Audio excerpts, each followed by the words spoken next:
So let us take a brief look at these cycles. Why? The reason being that, as we said, when we talk about the CPI and the SPI of a student, it's the same student that we are talking about, and the two things are happening simultaneously. So in an economy also, the short run and the long run, that happens simultaneously.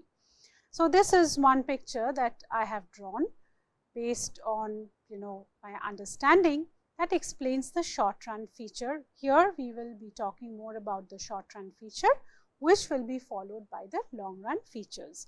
So how do we understand the cycles? And if we are looking at data, or if we have plotted the data, how would we identify whether there are cycles and what is the timing of that cycle? Okay. So here, for instance, if we look at this figure, on the x-axis, okay, that is on the the parallel axis that we see, the horizontal line that we see, that's the x-axis. Here we are measuring the year. Now this is not for any particular country, this is a very general figure that I have drawn for understanding. But if we have the data, we can plot it for any country. So on the x-axis, we have the number of years, right? So here, for instance, we have started from 1950, then there is 1960, 1970, 1980, so on and so forth. So we are measuring years or time on the x-axis. What are we measuring on the y-axis? On the y-axis, we are measuring economic activity. Now, so far, I haven't really talked about GDP. That will be our topic of discussion in the second week, where we would talk about GDP at length. Right now, I am keeping it very general by calling it economic activity. But yes, if you would like to say that economic activity is generally measured by GDP or per capita GDP of a country, if you are already familiar with it, then yes, on the y-axis, we are measuring GDP or per capita GDP. But right now, I would like to keep it very general as something that is measuring economic activity, right? So imagine this. For every year, starting from 1950, if you would like to visualize an example, we can think of India, right? An economy that we are very, familiar with. So say for 1950, we have the GDP numbers for India. For the year 1951, we have the GDP numbers of India. I'm not going into details of whether this is what kind of GDP is this, what is the base year. As we said, these are topics of discussion for the next week, right? So like this, we have GDP numbers for India for every year until, let's say, 2023, right? And here what we are doing, we are just plotting it. If you are familiar with Excel or any other software like this, you can just plot this data and you will get a scatter plot. But since we are doing it for every year, if you just connect the dots, you will kind of get, a smooth kind of a line, which is denoted by this black line here that is labeled as data. Okay, so I hope I have made it clear as to how we generate this particular line, right? Now, this is how the economy, any economy, again for that matter, because this is not based on any data, this is just a freehand drawing I have done, just to be familiar with the concepts that we are talking about here. So this black line labeled as data, this represents the economic activity of an economy for the number of years that we are considering here. And if we look at this line, we will see that it is not an entirely smooth line, in the sense that it is not like it has always been upward rising or always downward sloping. As we can see, there are times when it has gone up, it has gone down again, it has gone up once again. So it keeps moving, right? Now, suppose someone asks the question, well, how has this particular economy done for the last 7 decades? Because we have plotted this particular thing here. What would be the answer? How would we arrive at one single answer? It is not easy to arrive at one single answer. Why? Because we see there are times when the economy, has taken a dip, and there are times when the economy has done very well. So how are we going to give one single answer to this question? So this is like saying, how has a student performed? what do we generally do to understand how has a student performed? We look at his or her average grade score for the last few semesters that the student has been doing a particular course or a degree. So same thing here. In order to understand how an economy is doing, we look at its average performance. How do we arrive at that? We arrive at that by drawing what we call a trend line here. This is the blue line that we see in this figure here, labeled as trend line. Now, without going into much details here, what we can say is, we can think of it like this. The trend line is like the average performance. This is like the CPI of a student. Okay, so this is like the overall health status, that analogy that we had talked about. And what is this trend line showing us? It is showing us an upward rising straight line. Why? Because although there have been some dips here and now, but overall the economy has shown an upward trend. The economic performance has increased over time. Okay, so I hope both these things are clear. So one is data that we get directly by plotting the data. How do we get the trend line? Well, if you are using Excel, you can give the command there, it can generate the trend line for you. If you are familiar with econometrics, you can also run a regression on time and you can generate this trend line. Okay, so we have to generate the trend line, right? Now, as we see that we have data and we have trend line, now we have all the tools that we need to understand cycles and the different features of these cycles, right? Now, there are times, as we can see here, where the economy has gone below the trend line, right? And that is generally termed as a trough. Some people also use the term valley. What it means is that the economy has gone, or the performance of the economy has gone below its long run performance or average. That is known as a trough. Whereas there are also times, again shaded in red, as we can see in this particular figure, but the economy has done exceedingly well. How do we know it has done exceedingly well? Because the data line is now above the trend line, okay, and it peaks at some point. So these are known as peaks, and then it is followed generally by a slowdown, and then it might dip again, and after some time it will rise again, right? So this is what we mean by fluctuations. So it is not like the economy is always doing well or perpetually not doing well. It just keeps on fluctuating. So this is generally how we understand the cycles. So the things that we would like to keep in mind, one is the trend line, okay, which we generally, how do we generate this? This is based on data.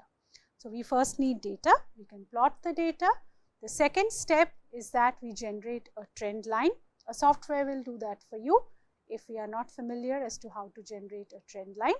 And once we have a combination of the data and trend line, we can identify the times when the economy had gone below the trend line and the times when the economy had gone above the trend line as well. Okay, I hope these features are clear. Okay. Then what are cycles? Now coming back to the definition. So by definition, a complete cycle is from one peak to the other. Okay. So to move from one peak to the other, an economy also has to go through a trough, right? So peak, trough, peak. This is one complete cycle. Or if we begin from a low point, then it is trough, peak to the next trough. Okay. Any one of those we can take. So this is known as a cycle, and this we can see why it is known as a cycle. Cycle is a complete thing, right? So this is also like a complete thing. The thing to remember here is that this is a short run phenomena.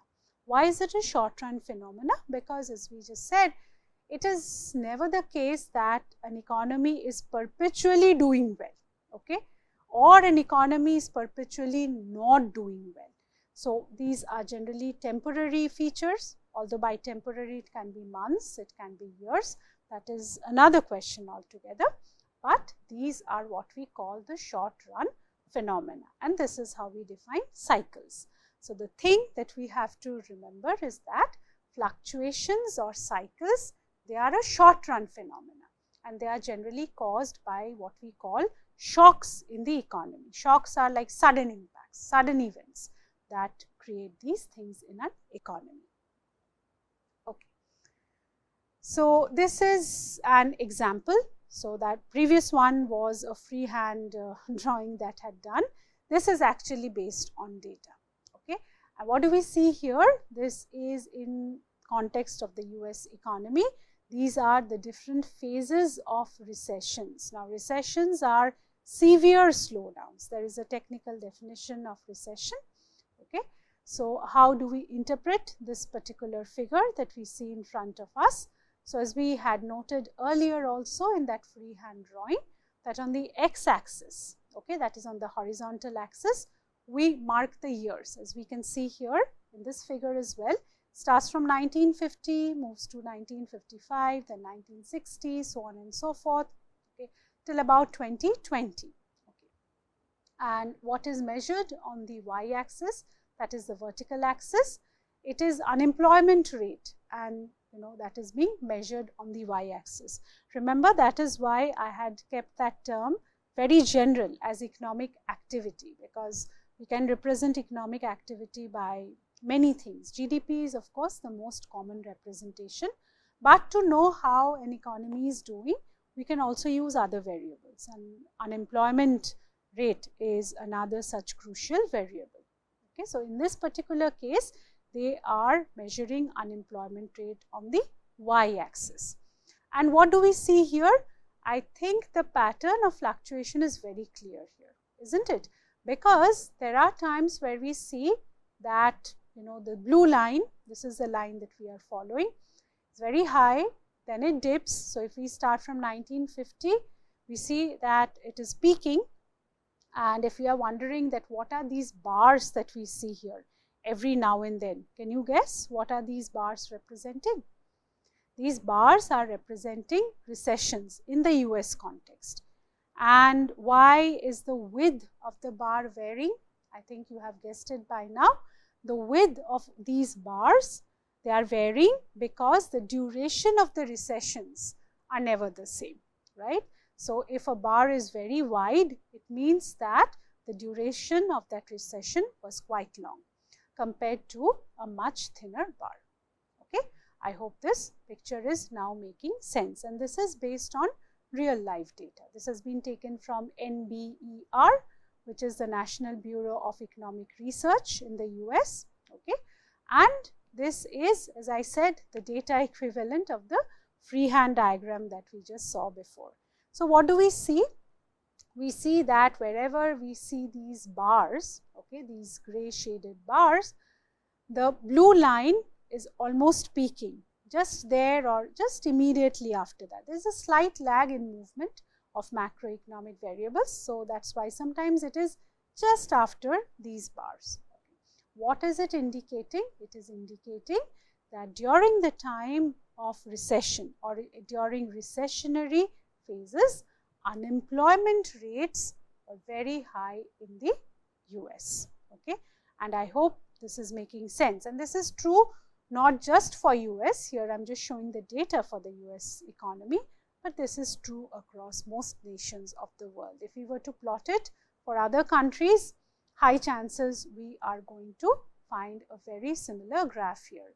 And the last one that we see, 2020, I hope this requires no explanation. This is the onstart of COVID-19 pandemic. You see how this blue line had shot up like anything, right? So almost touching 14%. That is very, very high rates of unemployment. Okay. So few things that we have mentioned earlier, which we can check from this particular figure here, as we can see that, it is never the case that perpetually unemployment rates are very high. Okay. It has been high, but then it came down after some time and maybe it rose again, right? So this was the point that we were trying to make, that that's the reason why these are known as fluctuations. Okay, it is never the case that unemployment is perpetually high all the time or it is perpetually low all the time. It is fluctuating. Sometimes it is going up and sometimes it is coming down.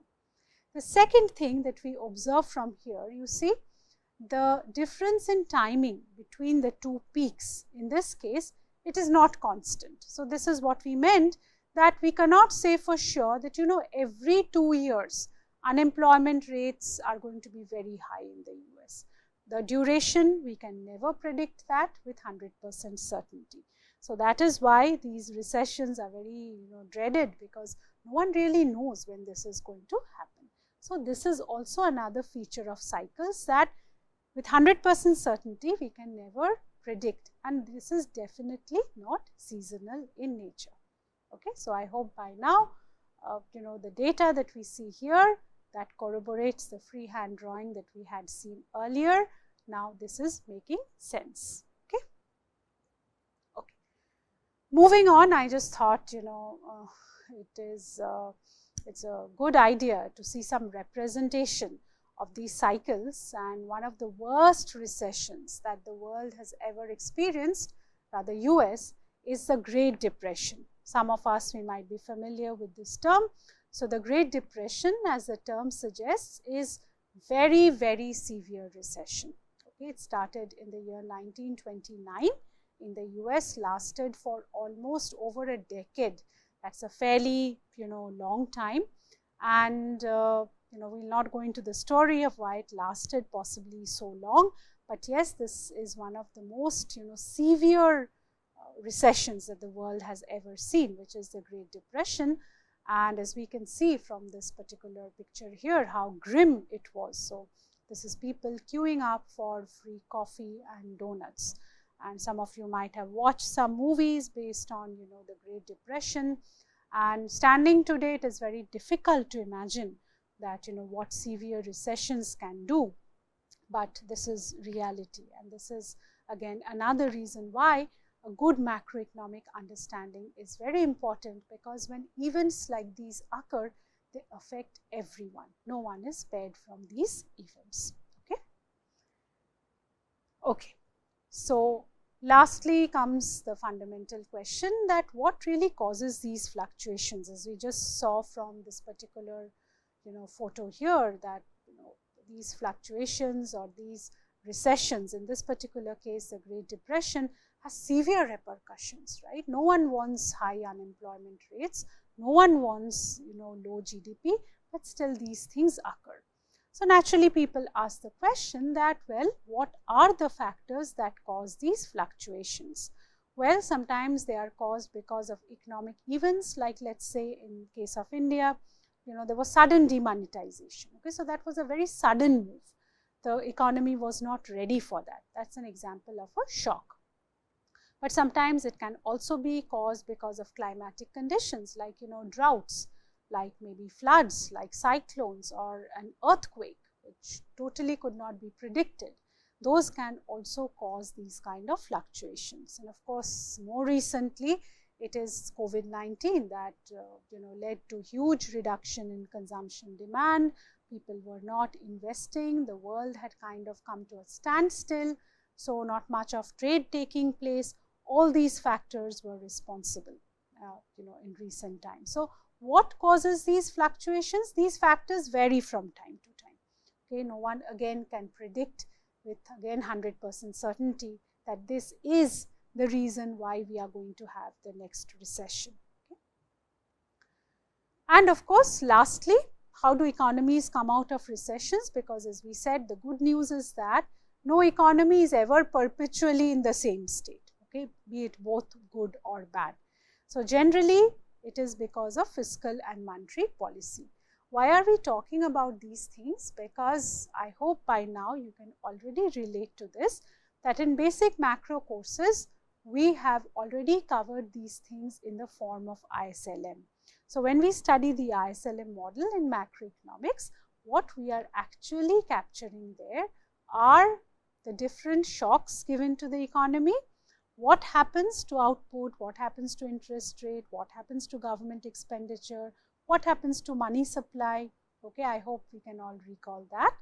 Those are all in the context of the short run of the economy. And there we have also seen how monetary policy works, how fiscal policies work, right? So they are all in the context of the short run fluctuations in the economy. And I'm sure in basic macro course, these are things that we have already covered thus far. Okay, so this is a quick recap of the short run fluctuations. I hope we remember them by now. So the thing that we have to remember again, we should not be hard on ourselves and have to force ourselves to remember. But as we said, these are things that happen or they occur around us, okay, all the time. So, we can also relate to these situations. So, short run fluctuations, they are generally caused by temporary shocks to the economy, which can be both economic shocks or they can be because of non-economic factors.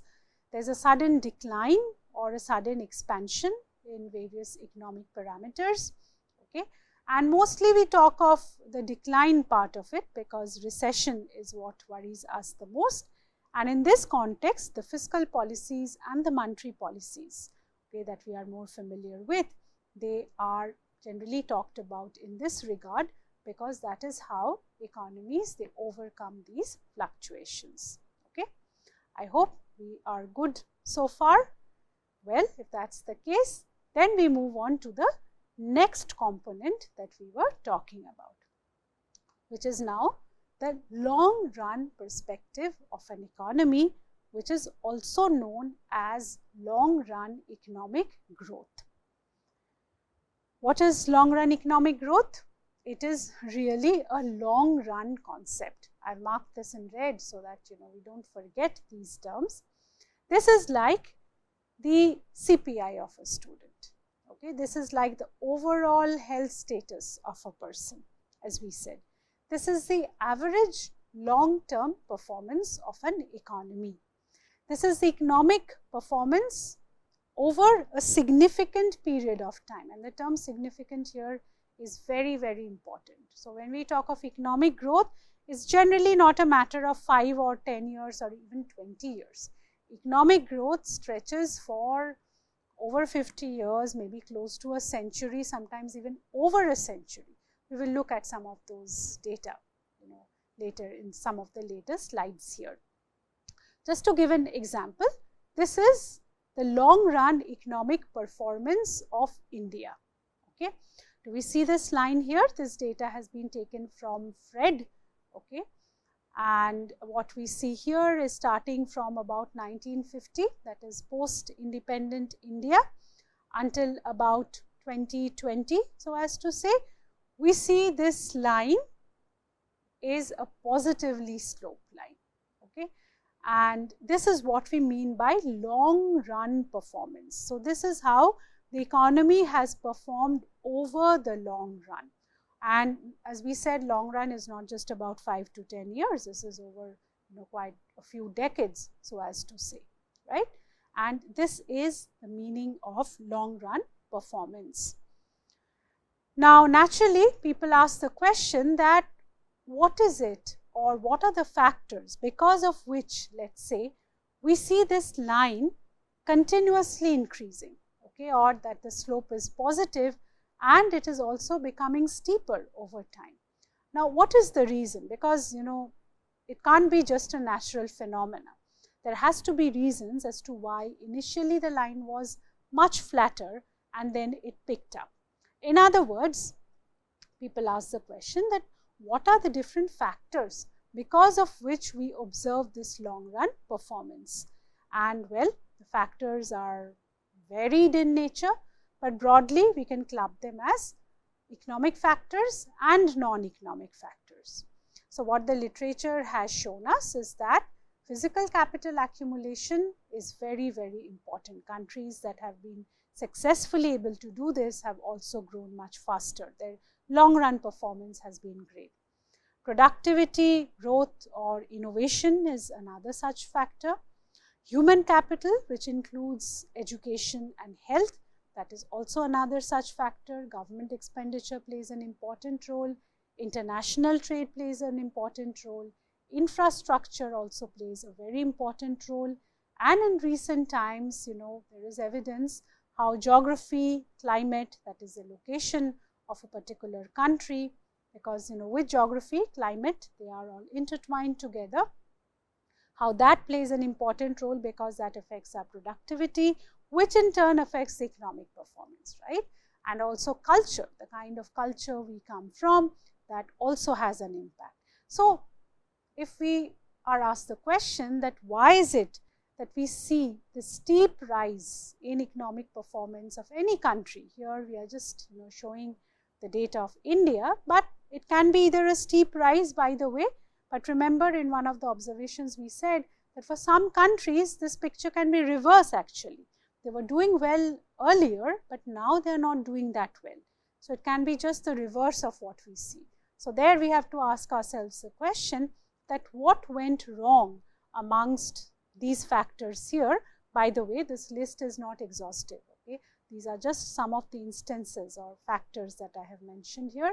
There are many, many factors that can be responsible for economic growth or for long-term performance of an economy. Now, this particular thing, I thought that for quite some time we are going over quite a few concepts. Let's take a quick break in terms of trivia also, okay, and a little bit of checking our GK as well. And if we can answer this particular thing is also tied up to the first question that we asked at the beginning of this lecture, that, well, why study economic growth? Because economic growth is mighty important. Let's see why and how. So if we are trying to understand the power of long run performance of an economy, which is economic growth, let us try to guess the name of this country. So you do that. I'll give you few information. Why don't you try to guess this? Which country are we talking about here?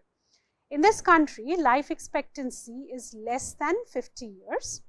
1 out of every 10 infants dies before the age of 1.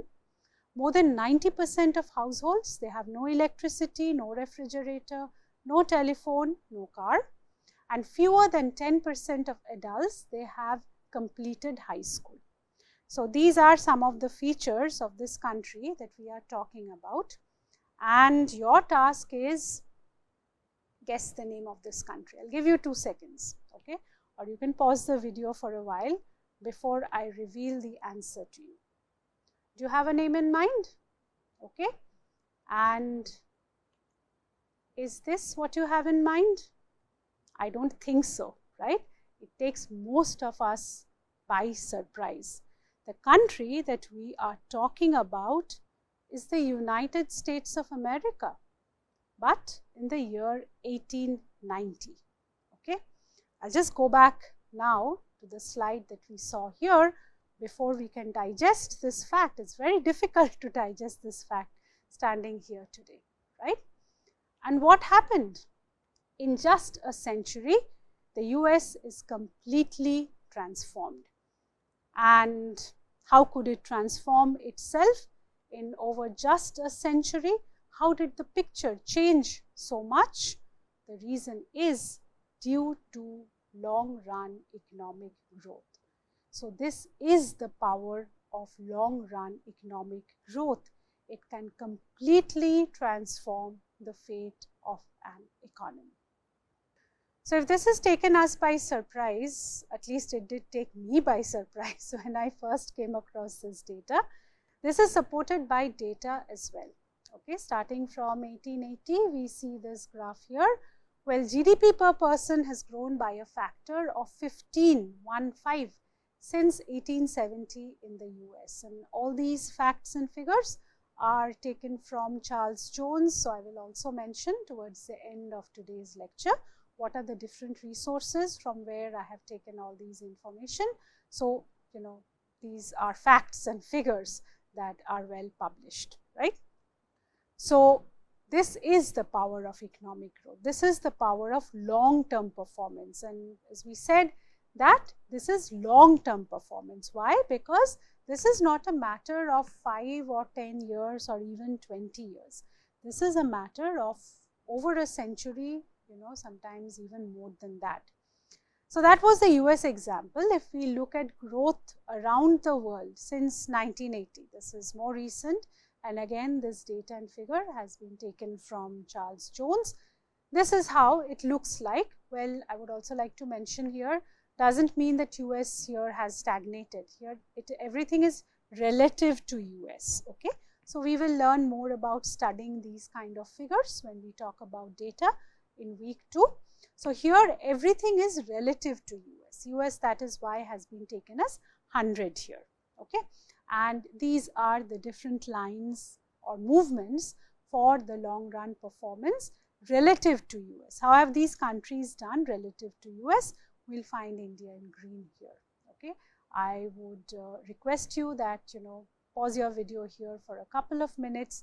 Please take a look at these different lines and see how these different countries have performed. Some countries have performed really well, as we can see. The lines are steeper for India and for China. For sub-Saharan African countries, as we see that there has been a dip, right? So, variety of performance we get to see around the world. This is the point that I am trying to drive home here. If we are talking of really long run economic growth, then this is the kind of figure that we are looking at here, okay? So, this is the world growth over a very, very long run, okay? Not even 1 century or a couple of centuries, more than that. As we can see here, on the x-axis we have the years, and on the y-axis we have the index. Again here the graph is slightly different. This is with respect to the initial year, where initial year is taken as 1. So, there are different ways of drawing these graphs. As we said, we will talk more about these in the second week. But I hope the message is very clear. And what is the message? The message, as we can see here, so if we follow the blue line here, which is the per capita GDP, we see that almost until about 1800, which is early 19th century, the blue line was fairly flat, and also in terms of magnitude is very, very low. Okay, slight increase we do see between 1600 and 1800. Okay, but prior to that it was quite flat. Okay, and after 1800 we see a very, very steep rise. This data is up to the year 2000. Okay, so just the beginning of the 21st century. And here, as you can see from the x-axis, many such centuries are here. So, it's not just a matter of a few decades even, right? What do we observe is after the starting of the 19th century, this blue line that represents per capita GDP, very steep increase has taken place here. Well, so has the world population gone up simultaneously, as we can see, which is denoted by the broken green line, right? So, this is how the world on an average has performed for the last few centuries. And what is stark is starting, almost the 17th century, but much more compared to even the 17th century, starting, in the 19th century, the world performance has gone up like anything. I think a part of the answer, of course, looking at a graph like this, we would ask ourselves the question that, well, what might have happened due to which the world, which had shown very little movement before the 17th century, why do we see such kind of shooting movement, you can say, after the 19th century? Part of it is, we can all guess, is due to industrial revolution, and since then it is like the world in general has taken off, right? So, these are the kind of questions we ask ourselves in this particular course. We try to find answers to these questions. Okay. So, just to summarize what we have discussed so far, so that we don't forget what are the points we made so far. Well, what we have talked about is the fact that there is a distinction between the short run fluctuations and long run performance of a nation. Okay. So, this is the long run performance of the world overall, but vis-a-vis the short run performance was that, that unemployment graph that we had seen for US. So, just try to recall how much of fluctuations we saw there. Here, there is no fluctuation. It's more smoothened out, okay, in nature. It's more or less the average performance. And what we do in this particular course, this is the reason for trying to distinguish between the short run and the long run, is we should know what we are doing in this course, because both the short run and the long run belong to the same economy. As we said, CPI and SPI is about the same student, but it depends which perspective are we talking about. So in this particular course, we are going to concentrate on the long run economic growth aspect of a country and not on the short run fluctuations